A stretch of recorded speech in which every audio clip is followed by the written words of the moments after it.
News 18 کی digital plate form پہ آپ کا استقبال ہے۔ میں ہوں منیر حسین حرہ۔ آج کی کئی اہم خبروں کے ساتھ آپ کی خدمت میں حاضر ہے۔ پہلی خبر یہ ہے کہ کتاب کا عالمی دن آج یعنی 23 اپریل کو منایا جاتا ہے، اور اس حوالے سے کتاب کے عالمی دن اور کتاب سے بے خبری اس دور میں یہ دن ہر سال 23 اپریل کو منایا جاتا ہے، جس سے یونیسکو نے 1995 میں متعارف کرایا۔ یعنی اس دن کا مقصد مطالعے کے شوق کو فروغ دینا، مصنفین کو خراج تحسین پیش کرنا اور علمی و ادبی ورثے کی اہمیت کو اجاگر کرنا، اور ساتھ ہی جو مصنفین ہیں، ادبا ہے، ادیب ہے، رائٹرز ہے، ان کو خراج تحسین پیش کرنا۔ یعنی یہاں کتاب سے بے خبری کا مسئلہ جو ہے وہ سب سے بڑا مسئلہ بنتا جا رہا ہے۔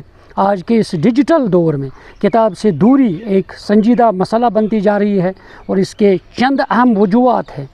وہ یہ ہے کہ موبائل فون، سوشل میڈیا اور آج کل کی جو ٹرینڈ ہے وہ مختصر ویڈیوز کا بڑھتا ہوا رجحان، اور تعلیمی نظام میں صرف امتحان پر مبنی مطالعہ، گھروں اور معاشرے میں کتاب پڑھنے کے روایت کا کم ہونا، لائبریریوں اور معیاری کتابیں جو ہے کتابوں تک محدود رسائی جو ہے، ان کا نتائج اور اثرات جو ہے اس سے زبان اور اظہاری خیال کی کمزوری، تنقیدی سوچ اور تخلیقی صلاحیتوں میں بھی کمی نظر آ رہا ہے۔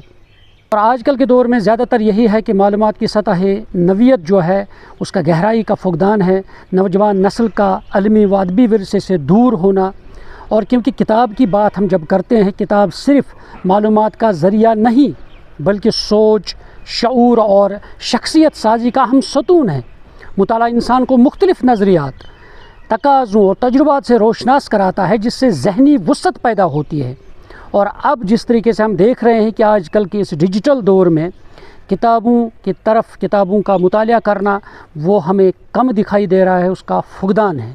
اور اس لیے اب معاشرے میں جب کتاب کا مطالعہ ہو تو شعور واقعی بڑھ جاتا ہے، شخصیت سازی بن جاتی ہے۔ تو جب ہم کتاب سے دور رہیں گے تو واقعی اس کے برے اثرات ہمارے معاشرے پر، ہم پر مرتب ہو سکتے ہیں۔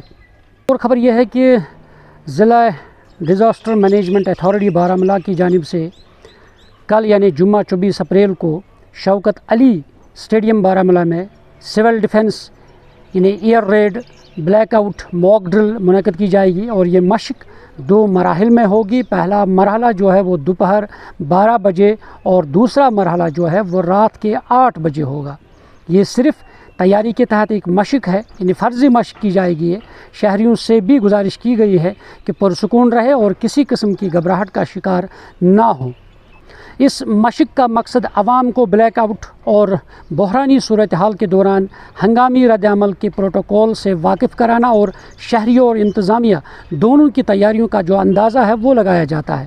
انتظامیہ نے پہلے ہی عوام کو ہدایت دی ہے کہ وہ ہدایات پر سختی سے عمل کرے، اور بشمول جو سائرن بجنے کے فوراً بعد تمام لائٹس اور روشنی کے ذرائع بند کرنا، اور روشنی کے رساؤ کو روکنے کے لیے کھڑکیوں کو ڈھانپنا ہے، اور لوگوں کو پرسکون رہنا ہے کہ کوئی گھبراہٹ کی ضرورت نہیں ہے، کیونکہ یہ ایک مشق کی جاتی ہے، اور یہ بلیک آؤٹ کی مشق اور بحرانی صورتحال سے نمٹنے کے لیے ایک فرضی مشق کی جاتی ہے۔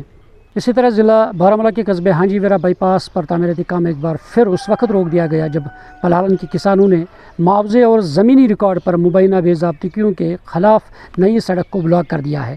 احتجاجی کسانوں کا کہنا ہے کہ کم از کم 57 کنال اراضی جو ہے وہ سرکاری ریکارڈ سے غائب ہیں، جس کی وجہ سے صورتحال مزید پیچیدہ ہو گئی ہے، اور ان کا الزام ہے کہ حاصل کی گئی زمین اور سرکاری دستاویزات میں درج تفصیلات میں واضح فرق پایا جاتا ہے، اور اس لیے یہ کسان جو ہے ایک تو اس کی درستگی کا مطالبہ کرتے ہیں، دوسرا ان کا معاوضہ جو ہے وہ آج تک نہیں ملا ہے، اور اس کی بھی یہ ڈیمانڈ کر رہے ہیں۔ نیوز 18 جموں کشمیر کے لیے میں بارہمولہ سے منیر حسین حرہ۔